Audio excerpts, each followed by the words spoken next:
On a quiet suburban afternoon, the roads were calm. The air was clear and nothing seemed out of the ordinary. But sometimes the most ordinary days carry within them the spark of extraordinary events, moments that would later ripple across lives and reputations alike. Officer Bradley, a seasoned police officer with nearly a decade on the force, was patrolling the streets in his cruiser. Known for his rigid, often arrogant approach to law enforcement, Bradley had developed a reputation not for fairness, but for flexing his authority whenever he could. While many of his colleagues treated drivers with respect, Bradley often preferred to remind people who held the power in any encounter. As his cruiser rolled down Maplewood Avenue, Bradley's sharp eyes caught sight of a sleek black sedan ahead of him. It wasn't speeding, weaving, or doing anything particularly wrong, but for Bradley, sometimes suspicion didn't need reason, it just needed an opportunity. With a smirk tugging at his lips, he flicked on his lights and siren. The sedan pulled over promptly and smoothly, giving Bradley a sense of satisfaction. To him, the act of pulling someone over was less about safety and more about control. He parked his cruiser, adjusted his uniform, and stepped out with the deliberate swagger of a man who believed the world bent to his authority. Inside the sedan sat a middle-aged driver, calm and collected, their hands resting properly on the steering wheel. The driver didn't appear flustered or nervous, which irked Bradley almost immediately. He thrived on intimidation, on seeing drivers panic at the sight of flashing lights. But this one seemed different. Bradley approached with his usual mixture of arrogance and overconfidence. He looked for small details, anything he could use as leverage. Was the license plate frame out of regulation? Was there a tiny crack in the windshield? Perhaps the registration sticker was slightly faded. In his world, every car had something wrong if you looked hard enough. The driver lowered the window, but instead of hurried apologies or fearful stammering, there was only calm composure. Bradley immediately felt the urge to push harder, to provoke a reaction. He began his routine with condescension, questioning the driver's presence in the neighborhood, implying suspicion without cause. He wasn't expecting what happened next.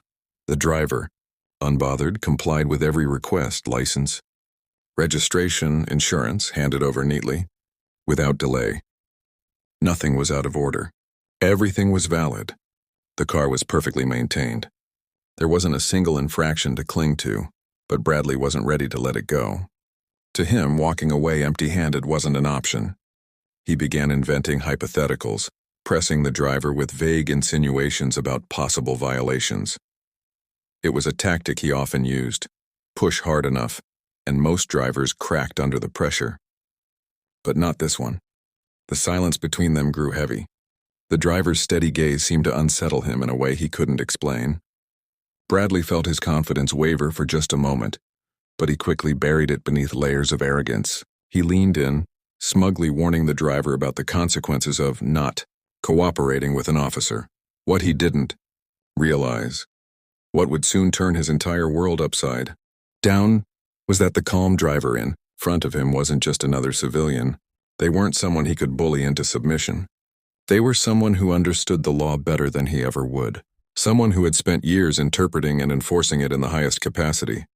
The driver sitting before him was a judge, and while Bradley didn't know it yet, this encounter was about to unravel into the kind of reckoning he had spent his career trying to avoid. The tension on Maplewood Avenue was only just beginning. The air around the stopped sedan seemed to thicken with every passing second. Officer Bradley stood tall, arms crossed, savoring the feeling of authority. Yet deep down, a faint unease tugged at him. Something about this driver wasn't following the usual script. Most people fumbled nervously with paperwork, offered excuses, or at least showed some measure of discomfort under his gaze. But this driver remained perfectly composed. The license and registration lay in his hands, crisp and complete. No lapses in insurance, no expired stickers, no suspicious alterations. Everything Bradley expected to use as leverage slipped through his fingers like sand. Still, he couldn't back down, not now. His pride wouldn't allow it. Bradley had built his reputation not as the fair enforcer of the law, but as the cop who always won encounters. In his world, control wasn't optional, it was the point. To simply hand the documents back and let this driver go would feel like a personal defeat, so he leaned in again, his voice heavy with condescension. He asked loaded questions, hinted at vague neighborhood complaints, and implied that the driver's very presence on Maplewood Avenue was suspicious. The driver listened silently, not interrupting, not protesting. Their calmness became its own kind of weapon. It was unnerving. For the first time in years, Bradley felt like he was the one under observation, as though every word he spoke, every flicker of arrogance, was being carefully noted. Finally, the driver asked him with polite steadiness if the stop was necessary or if they were free to go. The phrasing wasn't desperate, it was deliberate. It wasn't the voice of someone unfamiliar with the law. It was the voice of someone who knew the boundaries of authority intimately. Bradley bristled. Free to go were words he never liked to hear. They challenged his unspoken rule, that he and he alone decided when an encounter ended. His irritation mounted, but the driver's calm stare never wavered. It was a subtle challenge, one that clawed at his pride, and then it happened. The smallest shift, but one that sent Bradley's confidence cracking. The driver reached calmly into their briefcase, pulled out a plain leather folder and placed it on the dashboard in plain view. Bradley leaned closer, curiosity piqued against his will. On the folder's surface was a gold-embossed seal of the state judiciary. For a brief moment, Bradley's mind stalled. Judges rarely revealed their identities casually, especially not in everyday traffic encounters. But this wasn't a casual reveal, it was intentional. The driver didn't have to say a word. The insignia spoke louder than any argument could. Judge Samuel Harrington was not just any judge. He was one of the most respected in the county, known for his fair rulings and sharp interpretations of law. A man who had presided over countless high-profile cases. A man who knew precisely where authority ended and where accountability began. Bradley's pulse quickened. He quickly stepped back from the vehicle, his confidence faltering. In his arrogance, he had assumed this was just another motorist, someone he could pressure into submission. Instead, he had stumbled into a dangerous reality. The person he was trying to humiliate was someone who could hold him accountable in ways no ordinary driver could. For the first time in years, Bradley felt the weight of his actions pressing down on him. Every word he had spoken, every insinuation, every ounce of arrogance, it could all be replayed, dissected, and judged not just morally, but legally. But his pride was still fighting. Even with the seal staring him in the face, he hesitated. To back down too quickly would look weak, and weakness was something Officer Bradley never allowed himself to show. So he did what he always did. He doubled down. He tried to mask his unease with a thin veneer of bravado, pretending not to notice the folder, pretending that nothing had shifted. Judge Harrington, however, remained calm, hands still resting lightly on the steering wheel. His composure radiated something Bradley hadn't expected. Power without intimidation. Authority without arrogance. It was the kind of authority Bradley could never replicate, and that realization gnawed at him more than anything else. The scene ended with Bradley returning to his cruiser. The document still in his hand, his mind spinning. He sat in the driver's seat staring at the papers, wondering how he had let the situation spiral into something that felt so far beyond his control. For the first time in years, he wasn't sure what move to make next. And on Maplewood Avenue, Judge Harrington waited patiently, knowing this was only the beginning of a much larger reckoning. Officer Bradley sat stiffly in his cruiser, gripping the steering wheel harder than necessary, the driver's documents still resting on the passenger seat. The flashing patrol lights cast eerie red and blue shadows across his face, but for the first time in years, those lights didn't feel like a symbol of power. They felt like a spotlight, exposing him. Judge Harrington remained motionless in the sedan, not agitated, not defiant, just quietly waiting. That patience unnerved Bradley more than any heated argument could have. Most drivers begged or argued to end the stop. This man simply waited, and in that waiting, Bradley felt something unusual, the sharp sting of accountability. The seal on that folder burned in his memory. He knew exactly what it meant. This wasn't just a well-informed citizen. This wasn't a lawyer bluffing legal jargon. This was a sitting judge, someone whose word carried the weight of authority in courtrooms Bradley himself had testified in. Judges weren't to be trifled with, and worse, they remembered faces.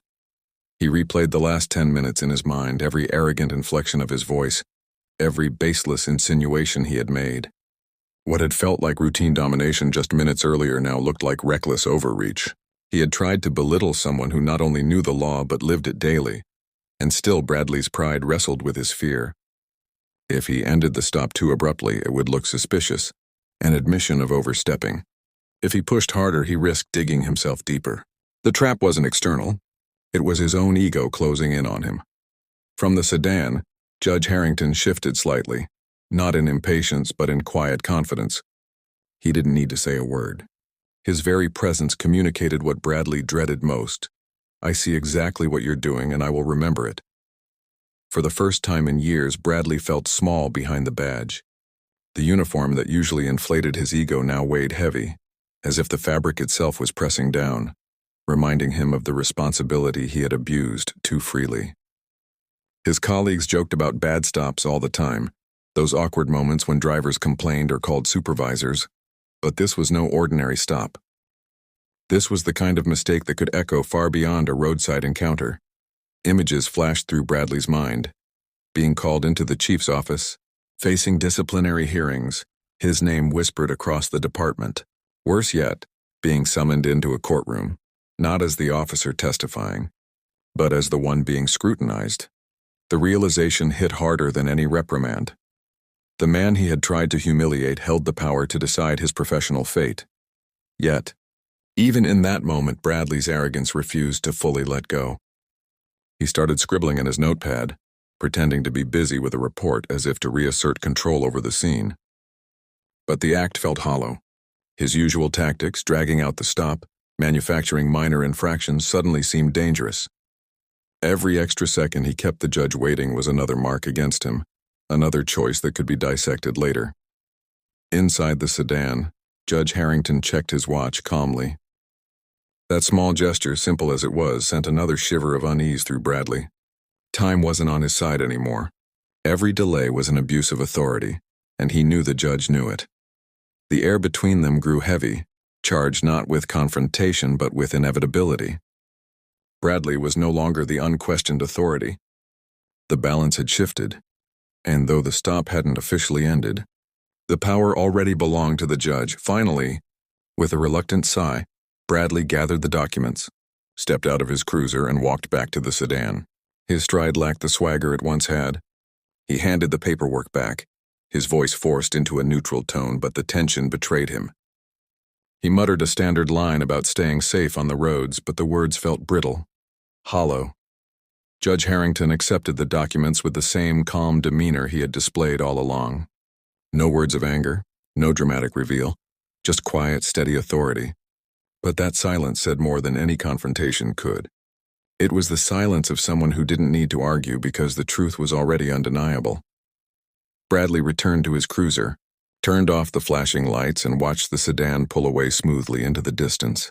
The encounter was over, but its consequences were only just beginning. For the first time in his career, Officer Bradley realized he hadn't controlled the stop at all. He had lost control the moment he chose arrogance over fairness, and now the cracks in his badge were beginning to show. Cracks that a judge could expose to the light at any moment. The road ahead was no longer clear. It was filled with the looming shadow of accountability, and Bradley knew it was only a matter of time before that shadow caught up with him. The next morning, Officer Bradley tried to carry on as if nothing had happened. He polished his badge, straightened his uniform, and told himself the encounter on Maplewood Avenue was just another routine stop. Yet beneath the surface, unease gnawed at him.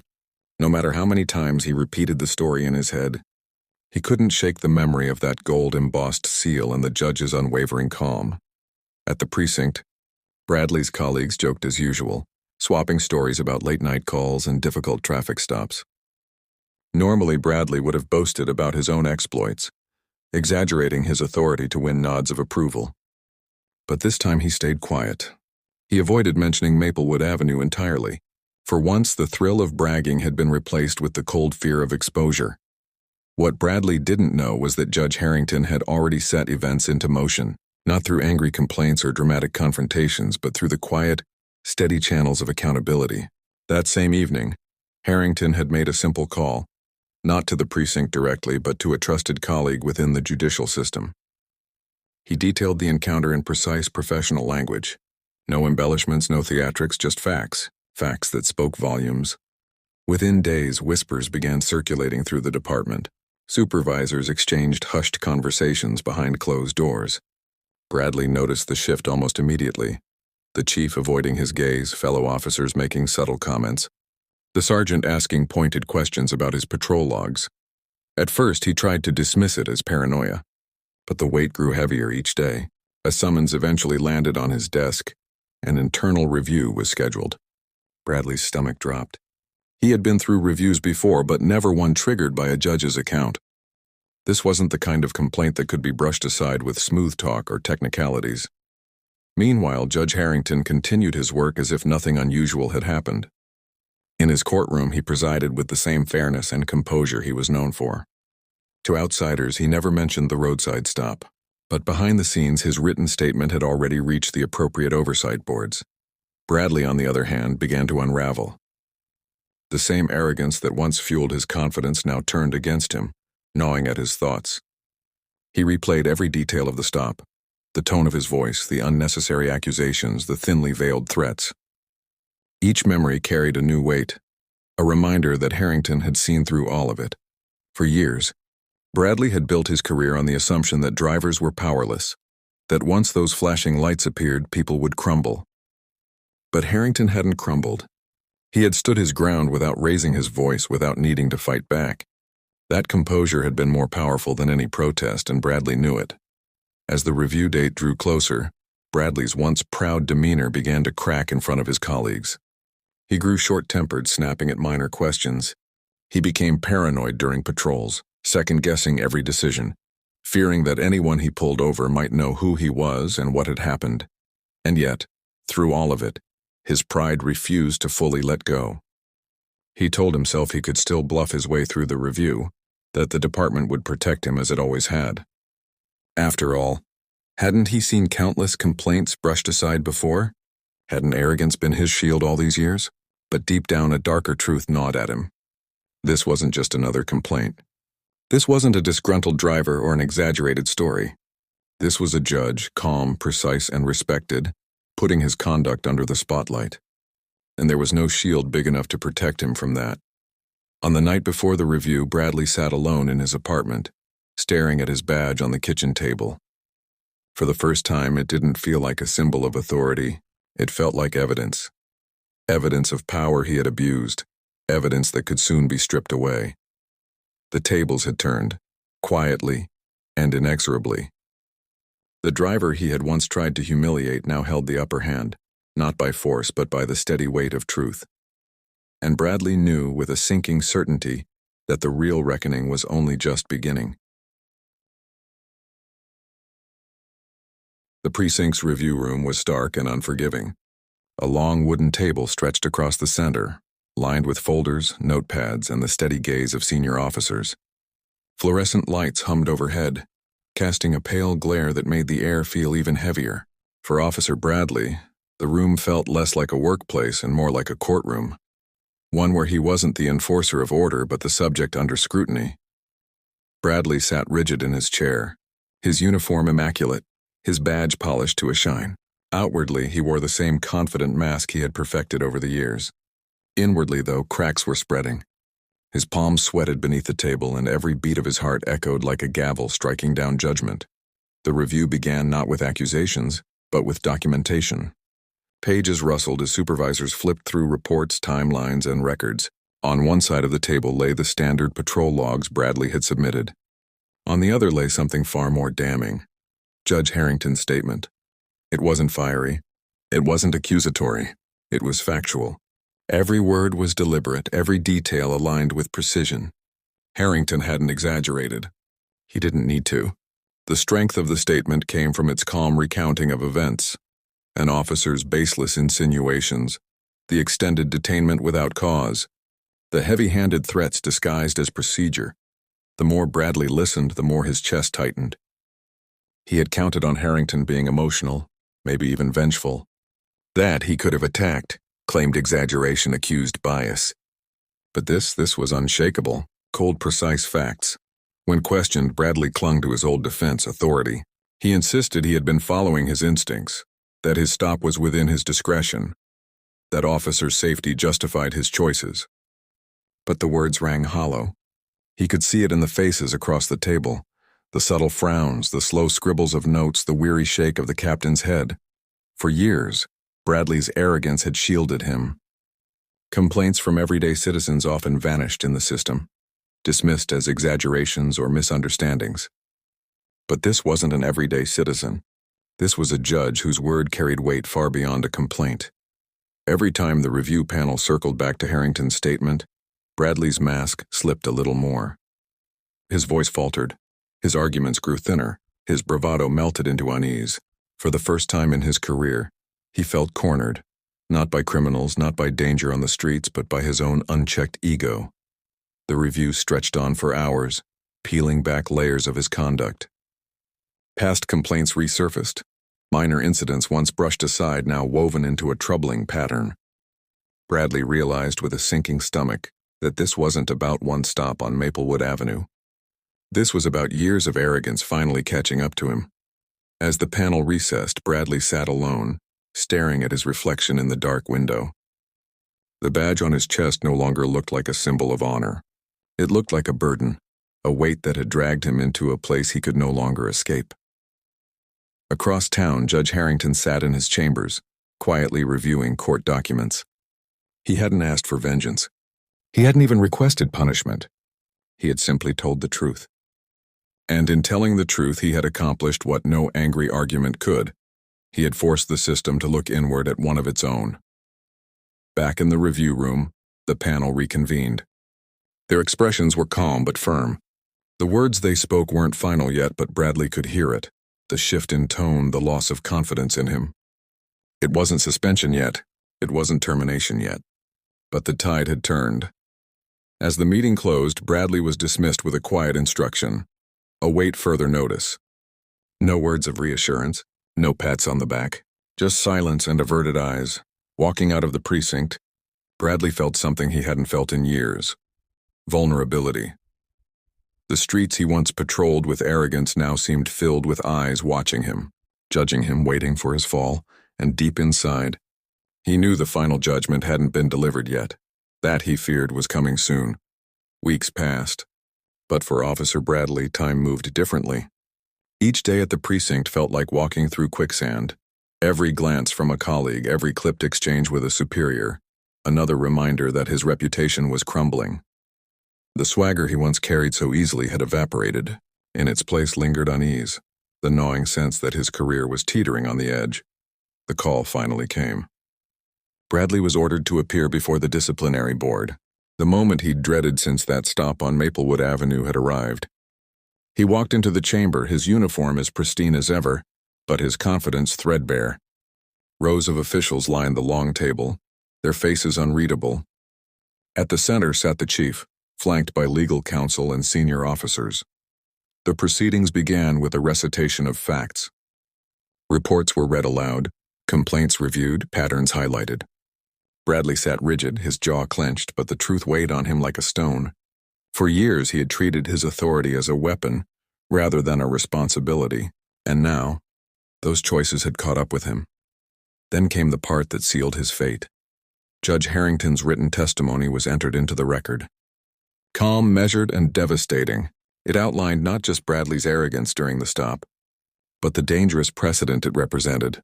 An officer who abused discretion, who treated citizens with disdain, who saw the badge not as a duty but as a shield against accountability. The board listened in silence.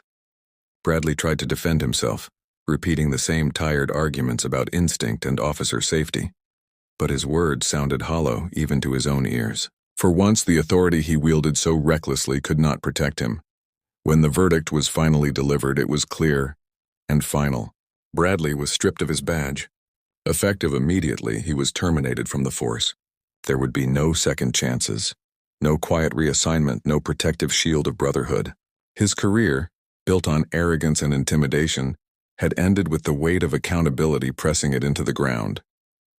As he walked out of the precinct for the last time, his badge surrendered and his name tainted, Bradley felt a hollowness he had never known. The power he had once flaunted was gone. The uniform no longer belonged to him.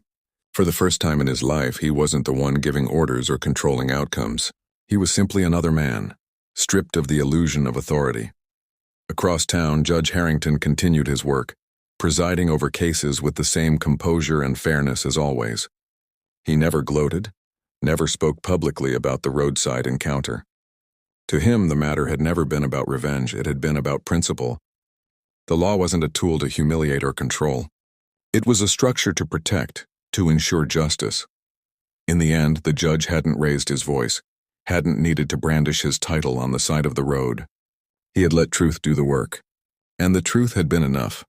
Bradley, once a man who thrived on intimidation, became a cautionary tale whispered among his former colleagues. A reminder that arrogance, when unchecked, always meets its reckoning. And so the story closed where it began, on the simple idea that power misused is power lost. The arrogant cop had tried to humiliate a driver, but in doing so, he had humiliated only himself. The gavel of justice had fallen, not in a courtroom, but on the quiet stretch of Maplewood Avenue, where authority and accountability collided and arrogance met its end.